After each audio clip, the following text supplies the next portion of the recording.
dimuliakan Allah Subhanahu wa taala. Poin yang pertama yang ingin Al-Fakir Abdul Somad sampaikan, bahwa yang terpenting di antara semua adalah berjamaah.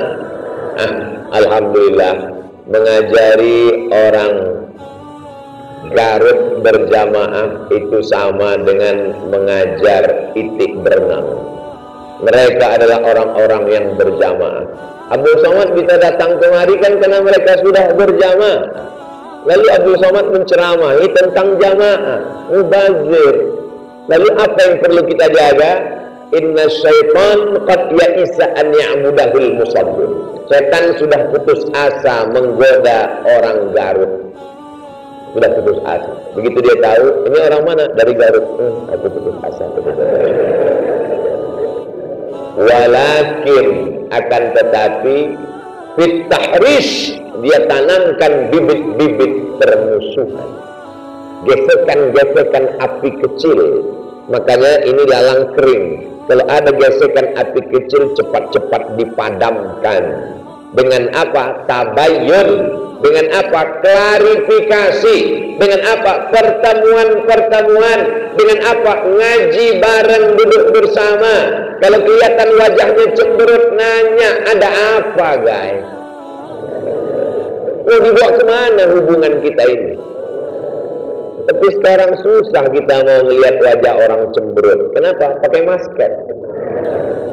Ustaz kok nggak pakai masker? Nggak ikut protokol kesehatan? Dari tadi masker nggak dilepas. Supaya apa? Jangan ada percik-percikan. Abdul Somad tidak ikut protokol kesehatan. Kenapa nggak dipasang di mulut? Kalau dipasang di mulut, nanti di layar itu wajahnya nggak jelas. Orang berbisik, apa iya nih Abdul Somad? Perasaan enggak. Jadi semua percikan-percikan itu mesti dihilangkan dengan apa? In ja'akum fasiqun, kalau datang orang bawa berita binaba'in fatabayyanu. Tabayyun dari kata bayan, dari kata tabyin, dari kata tabayyun, artinya jelas. Karena sekarang banyak yang jelas tidak jelas, yang sudah jelas dibuat tidak jelas, karena ada orang-orang yang cari makannya dari tidak. Kalau jelas dia nggak dapat makan, maka dia sengaja membuat yang jelas menjadi tidak jelas. Supaya apa? Supaya orang salah paham. Karena kalau orang paham dia nggak makan, dia makannya dari orang gagal paham. Makanya ceramah saya alhamdulillah sampai hari ini semuanya terbuka, tidak ada yang tertutup, bisa diakses.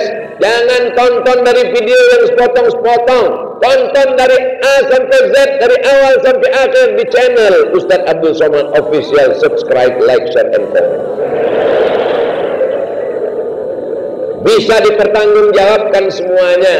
Dan tausiah saya itu pakai poin. Poin 1, poin 2, poin 3. Malam ini akan saya sampaikan 4 poin. Supaya apa? Supaya yang anak-anak sekolah, kuliah biasa membuat kesimpulan. Dan intel-intel laporannya tepat, nggak salah. Bahwa poin yang pertama yang ingin saya sampaikan adalah jaga jamaah. Jamaah sholat sudah melimpah ruah sampai masjid enggak muat, sampai anak muda naik ke atas. Jamaah ibu-ibu melimpah ruah sampai ke belakang. Tapi jamaah mengentaskan kemiskinan, jamaah mengentaskan ekonomi umat. Masalah sholat diperdebatkan antara kaki kelingking ketemu apa enggak, nempel apa enggak, capek deh. Masalah kaki celana ke atas ke bawah dipotong apa tidak, khilafiyah. Ada yang kita sepakat, apa dia? Ketika tetangga kelaparan, maka kita tidak sempurna keislaman. Tidak ada khilafiyah tentang itu, betul? Tapi di Garut semua sudah terselesaikan. Tadi datang anak muda membawa sendal dan sepatu. ngasih tahu, hai Ustadz Abdul Somad, ini program dari Garut, sendal dan sepatu dari kulit lembu asli Pak Ustadz. Dalam hati saya, betul. Dan satu sepatu ini akan membantu hasilnya untuk pondok-pondok pesantren yang tidak mampu. Hebat apa tidak hebat nih Garut? Hebat, produknya jalan. Orang sibuk sekarang kena PHK, dirumahkan akibat dari COVID. Berharap COVID selesai dengan 2 kali vaksin. Ibunya datang, Omikron.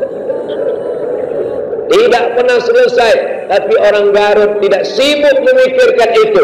Dia berpikir bagaimana supaya pondok pesantren terbantu, bagaimana supaya orang tidak dapat kerjaan punya kerjaan.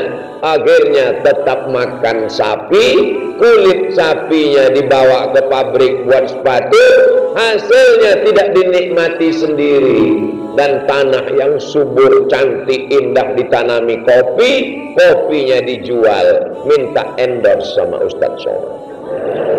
Saudaraku dimanapun berada, kabar gembira bagi penikmat kopi. Minumlah kopi dari, selama ini dari kecil saya, yang tahu saya Garut ini cuman dodol. Ternyata sendalnya, sepatunya, jaketnya, kopinya luar biasa. Lain sumber daya alam, lain sumber daya manusia. Manusianya juga luar biasa. Berjamaahnya luar biasa. Menjaga ini jauh lebih sulit. Tapi insya Allah saya yakin dan percaya Allah akan menurunkan pertolongan dengan berjamaah.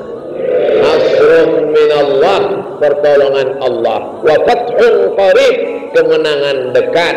Kenapa? Karena berjamaah. Idza jaa nasrullahi wal fath, kalau sudah datang pertolongan Allah dan kemenangan, wa ra'aitan nasa yadkhuluna fi dinillahi afwaja. Ada saja anak-anak muda yang tua, layu, kering, kuning, mati, tumbuh padi yang hijau. Setelah itu padi menguning, dipanen, jadi gabah, jadi beras, habis, tumbuh padi yang baru. Patah tumbuh hilang berganti, hilang satu tumbuh 1000. Ini anak-anak muda. Acara ini terwujud karena persatuan anak muda yang didukung oleh orang tua. Di tempat lain anak muda sama orang tua lain. Anak muda buat baleho, yang muda, yang berkarya, yang tua tersinggung. Akhirnya tidak mensupport. Tapi di tempat kita yang tampil tadi memberikan kata sambutan adalah anak muda. Tapi anak muda sadar dia punya guru, maka dia sebutkan, alhamdulillah saya mendengar guru saya Kiai Cecep sudah hadir. Gurunya di belakang, saya heran kok dia tahu. Berarti ada yang kirim WA. Menghormati orang tua ini penting, karena sekarang ada orang tua yang tidak siap dengan anak muda yang tampil karena kehilangan pamor. Berapa banyak ketua masjid nggak mau diganti sampai malaikat Israel yang datang. Berapa banyak imam padahal hurufnya sudah nggak jelas lagi, nggak mau.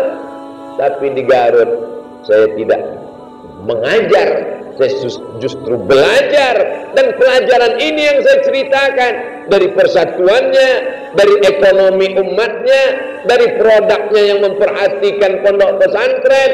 Ini masalah-masalah yang tidak ada ikhtilaf di dalamnya. Laisa bil mu'min, tidak diakui keimanannya. Siapa itu? Allazi yabitu syab'anan, orang yang sanggup tidur dalam keadaan perut kenyang, wajaruhu ila jambihi ja'i'un, tetangganya kelaparan. Itu tidak ada ikhtilaf.